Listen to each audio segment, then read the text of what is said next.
ಶುಭೋದಯ ಮಕ್ಕಳೇ. ನಾವು ಒಂದು ಕತೆ ಕೇಳೋಣವಾ? ಕತೆ ಅಂದರೆ ಎಲ್ಲರಿಗೂ ಇಷ್ಟ ತಾನೇ. ಯಾವ ಕತೆ ಕೇಳೋಣ? ಶ್ರೀಕೃಷ್ಣ ಹುಟ್ಟಿದ್ರ ಬಗ್ಗೆ ಕತೆ ಕೇಳೋಣಂತೆ. ಶ್ರೀಕೃಷ್ಣ ಹೇಗೆ ಹುಟ್ಟಿದ ಅಂತ ನಾವು ತಿಳ್ಕೊಳ್ಳೋಣ.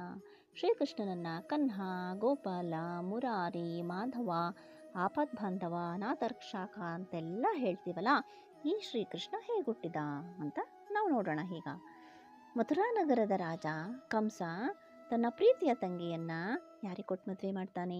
ವಸುದೇವನಿಗೆ ಕೊಟ್ಟು ಮದುವೆ ಮಾಡ್ತಾನೆ. ತಂಗಿನ ವಸುದೇವನಿಗೆ ಕೊಟ್ಟು ಮದುವೆ ಮಾಡಿದ ಮೇಲೆ ತಂಗಿನ ಗಂಡನ ಮನೆಗೆ ಕಳಿಸ್ಬೇಕಲ್ವಾ?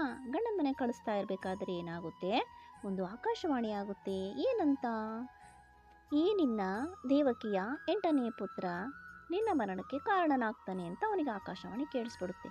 ಆಗ ಅವನು ತುಂಬ ಕೋಪಗೊಂಡ್ಬಿಟ್ಟು ಆಮೇಲೆ ಅವನು ಯೋಚನೆ ಮಾಡ್ತಾನೆ, ನಾನು ಇವ್ರಿಗೆ ಹುಟ್ಟೋ ಮಕ್ಕಳನ್ನೆಲ್ಲ ಕೊಂದುಬಿಟ್ರೆ ನಾನು ಜೀವಭಯದಿಂದ ಪಾರಾಗ್ಬೋದು ಅಂತ ಎಣಿಸಿ ಯಾರನ್ನ?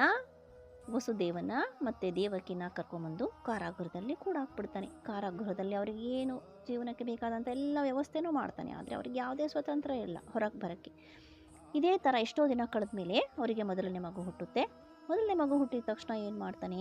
ಕಂಸ ಕಾರಾಗೃಹಕ್ಕೆ ಬಂದು ಆ ಸಣ್ಣ ಪಾಪುನ ಗೋಡೆಗೆ ಎತ್ತಿ ಹೊಡೆದು ಸಾಯಿಸಿಬಿಡ್ತಾನೆ. ಅವರಿಗೆ ತುಂಬ ದುಃಖ ಆಗುತ್ತೆ. ಆದರೆ ಏನೂ ಆಗತಕ್ಕಂಥ ಪರಿಸ್ಥಿತಿಯಲ್ಲಿ ಅವರು ಇರ್ತಾರೆ. ಅವನು ಅದನ್ನು ಸಾಯಿಸ್ಬಿಟ್ಟು ಮತ್ತೆ ಹೋಗ್ಬಿಡ್ತಾನೆ. ಇದೇ ಥರ ಅವನು 7 ಮಕ್ಕಳನ್ನ ಕೊಂದ್ಬಿಡ್ತಾನೆ. ಇದು 8ನೇ ಮಗು ಹುಟ್ಟತಕ್ಕಂಥ ಸಂದರ್ಭ. ಆವಾಗ ರಾತ್ರಿ ಆಗಿರುತ್ತೆ, ಜೋರಾಗಿ ಗುಡುಗು ಮಿಂಚು ಮಳೆ ಬರ್ತಾ ಇರುತ್ತೆ. ಆ ಸಂದರ್ಭದಲ್ಲಿ ಇಲ್ಲಿ ಕಾರಾಗೃಹದಲ್ಲಿ ವಸುದೇವ ಮತ್ತು ದೇವಕಿಗೆ 8ನೇ ಮಗು ಹುಟ್ಟುತ್ತೆ. ಆ ಹುಟ್ಟಿದ ಮಗು ಹೇಗಿರುತ್ತೆ? ಅತ್ಯದ್ಭುತ ಸುಂದರದಿಂದ ಇರುತ್ತೆ ಮತ್ತು ತೇಜಸ್ಸಿನಿಂದ ಕೂಡಿರುತ್ತೆ.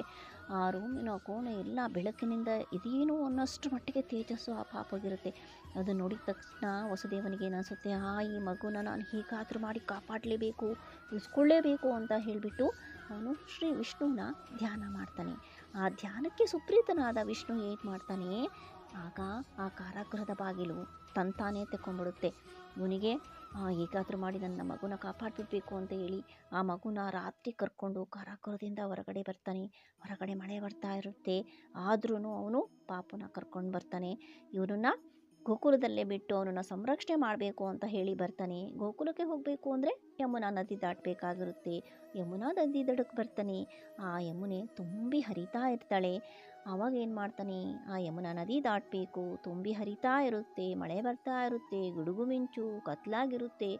ಆವಾಗ ಇವನು ಹೇಗಾದರೂ ಮಾಡಿ ಈ ಪಾಪುನ ಕಾಪಾಡಲೇಬೇಕು ಅಂತ ಹೇಳಿ ನದಿ ದಡದಲ್ಲಿರ್ತಾನೆ. ಅಲ್ಲಿ ಯಾರೋ ಪೂಜೆಗೆ ಮಾಡಿಟ್ಟಿದ್ದ ಬಿದಿರಿನ ಪುಟ್ಟಿ ಇರುತ್ತೆ.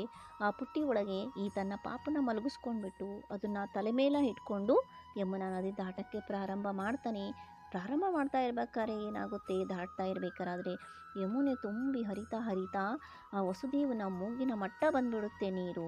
ಆಗ ಏನಾಗುತ್ತೆ? ಆ ಭಗವದ್ ಬಾಲಕ ಶ್ರೀಕೃಷ್ಣ ತನ್ನ ಕಾಲನ್ನು ಯಮುನಾ ನದಿಗೆ ಸೂಕಿಸ್ತಾನೆ. ಸೂಕ್ಸಿದ್ದೇ ತಡ ಯಮುನೆಯ ನೀರಿನ ಮಟ್ಟ ಕಡಿಮೆ ಆಗುತ್ತೆ. ಹಾಗೆ ಅವನು ಮುಂದೆ ಬರ್ತಾನೆ. ಆದರೆ ಮಳೆ ಬರ್ತಾ ಇರುತ್ತಲ್ಲ, ಈ ಪಾಪು ಏನೂ ಆಗಬಾರ್ದು ಅಂತ ಹೇಳಿ ಶೇಷನಾಗ ತನ್ನ ಹೆಡೆನೆಲ್ಲ ಬಿಚ್ಚಿ ಹರಿಬಿಟ್ಟು ಆ ಮಗುಗೆ ಒಂದು ಹನಿ ನೀರು ಬೀಳಾರ್ದಂಗೆ ಕಾಪಾಡ್ತಾನೆ. ಅದೇ ಥರ ಅವರು ಯಮುನಾ ನದಿ ದಾಟಿ ಬರ್ತಾರೆ. ಅದೇ ಸಂದರ್ಭದಲ್ಲಿ ಈ ಕಡೆ ಗೋಕುಲದಲ್ಲಿ ಯಶೋದೆ ಮತ್ತು ನಂದನಿಗೆ ಒಂದು ಹೆಣ್ಣು ಮಗು ಹುಟ್ಟಿರುತ್ತೆ.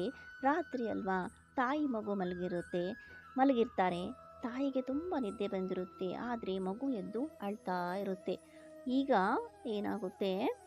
ಅಳ್ತಾ ಇರೋ ಧ್ವನಿ ಕೇಳಿ ವಸುದೇವ ಆ ಧ್ವನಿನ ಹಿಂಬಾಲಿಸ್ಕೊಂಡು ಈ ನಂದನ ಮನೆಗೆ ಬರ್ತಾನೆ. ಯಶೋದೆ ಮತ್ತು ನಂದನಿಗೆ ಬರ್ತಾನೆ. ಅಲ್ಲೇನಾಗುತ್ತೆ? ಯಶೋದೆ ತನ್ನ ಮಗುವಿನೊಂದಿಗೆ ಮಲಗಿರ್ತಾಳೆ. ಆ ಮಗು ಹೆಣ್ಣು ಮಗು ಮಲಗಿರುತ್ತಲ್ಲ, ಅವನು ಯೋಚನೆ ಮಾಡ್ತಾನೆ, ಇದು ಹೆಣ್ಣು ಮಗು, ನಾನು ಅದಕ್ಕೆ ಈ ಹೆಣ್ಣು ಮಗುನ ತೊಗೊಂಡೋಗಿ ಬಿಡ್ತೀನಿ, ಈ ನನ್ನ ಪಾಪುನ ಇಲ್ಲಿ ಮಲಗಿಸ್ತೀನಿ. ಕಂಸ ಹೆಣ್ಣು ಮಗುನಾದರೆ ಕೊಲ್ಲಲ್ಲ ಅಂತ ಭಾವಿಸ್ಬಿಟ್ಟು ತನ್ನ ಮಗುನ ಅಲ್ಲಿ ಮಲಗಿಸ್ಬಿಟ್ಟು ತನ್ನ ಹೆಣ್ಣು ಮಗುನ ಕರ್ಕೊಂಡು ಬಂದು ವಾಪಸ್ಸು ಕಾರಾಗೃಹಕ್ಕೆ ಬರ್ತಾನೆ. ಕಾರಾಗೃಹಕ್ಕೆ ಒಳಗಡೆ ಬಂದ ತಕ್ಷಣ ಏನಾಗುತ್ತೆ? ಯಥಾಸ್ಥಿತಿ ಮೊದಲಿನಂಗೆ ಕಾರಾಗೃಹದ ಬಾಗಿಲು ಮುಚ್ಕೊಂಡ್ಬಿಡುತ್ತೆ.